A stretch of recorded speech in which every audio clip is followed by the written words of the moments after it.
We all know that Eminem is one of the GOATs of hip-hop, and honestly, I would agree with that too. But in this video, we're going to be talking about his most recent record, The Death of Slim Shady, back in 2024 of last year. Oh my god, see, crazy how time flies. So with this record over here, I was kind of disappointed, or at least on first listen. I come back to listen to it again, at least for the sake of this video. I would say it is solid. However, the concept of what he was trying to do here is nice, but poorly executed, weakly interpreted. My only thing is the fact that Eminem on this album doesn't even know what he really believes in when he's in on the same track as Slim Shady. I mean, of course we have the opener Renaissance, which actually has some spine-chilling bars, especially with the part how he started explaining like the mind of the hater as if he was one, which is an exciting thought, which I actually do like the idea of Eminem kind of like, I guess, owning the haters, or like in this sense, especially by this point in his career. Of course, you also have Habits with White Gold, and of course it has Eminem trying to piss people off again. When have we not had Eminem try to piss people off? And which is also my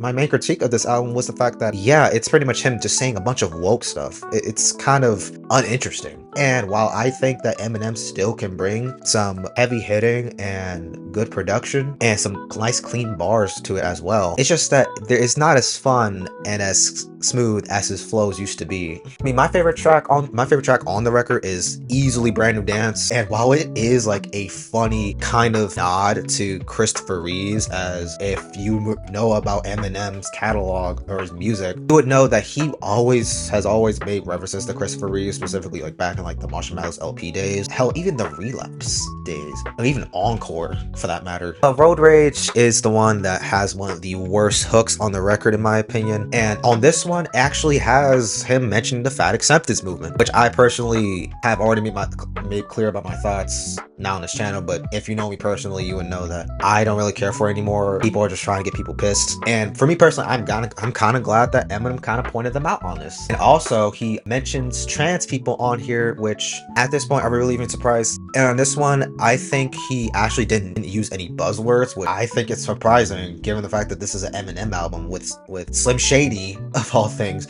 Of course, the lead single Houdini is the best record on here in my opinion, probably. I mean, it gives us back that, you know, classic Slim Shady era, but is this as good as something, or as amazing as something as like Without Me or Till I Collapse or The Real Slim Shady? No, not really, but I don't think it really needs to be. And another track I was very on the fence with initially, but have grown to like it more, was easily the closer Somebody Save Me with Jelly Roll. Now this is one, of course, a letter to his daughter, specifically Haley, and I think after the music video had dropped, it's a lot more touching, and I can only imagine that it was pretty hard for Eminem to write. So yeah, this album is nice in concept, however poorly executed. Not one of his better projects. It's not on the same level as any of the Slim Shady projects that he did in his first 3-album run. Probably on the same level as a Relapse, pretty much. So yeah, those are my quick thoughts on the Death of Slim Shady.